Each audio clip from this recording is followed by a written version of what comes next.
নমস্কার, আমার ভিডিওতে সবাইকে স্বাগতম।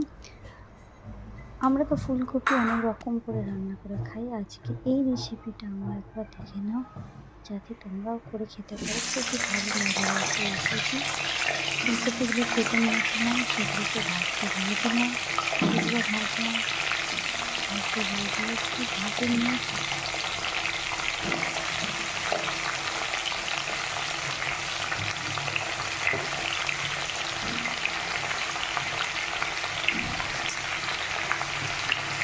ফুলকপির সাথে সাথে আলুগুলো আমরা ভেজে নেবো। গাজর দিয়ে দেবো, একে একে সবজিগুলো দিয়ে দেবো। টমেটো কুচি দিয়ে দিলাম মটর কলাই।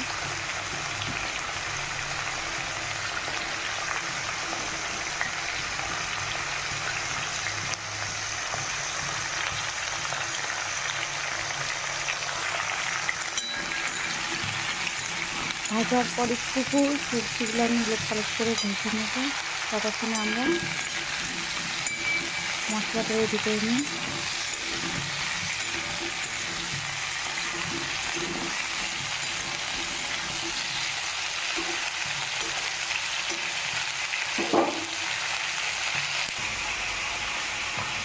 মশলাতে টমেটো কুচি, পেঁয়াজ কুচি, কাঁচা বাদাম, শুকনো লঙ্কা দিয়ে দিতে, কাঁচা লঙ্কা, টমেটো কুচি, কয়েকটা কিশমিশ দিয়ে আদা একটু, রসুন অল্প, এসব দিয়ে একটু পেস্ট বানিয়ে নেব।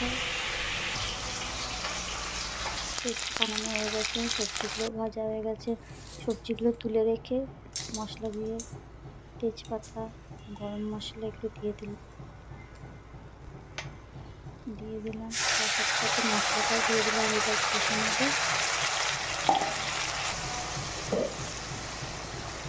নুন, হলুদ, লঙ্কা গুঁড়ো, কাশ্মীরি লঙ্কা, অল্প একটু গরম মশলা দিয়ে দিলাম। স্বাদ অনুযায়ী নুন দিয়ে দেবে। সেটা কষতে দিয়ে দিয়েছি।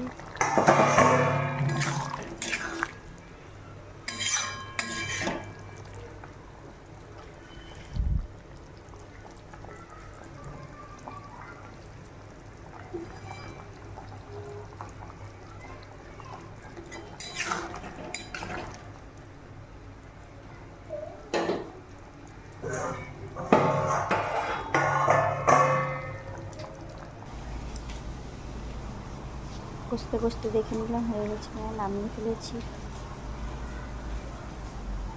সুন্দর রেসিপি।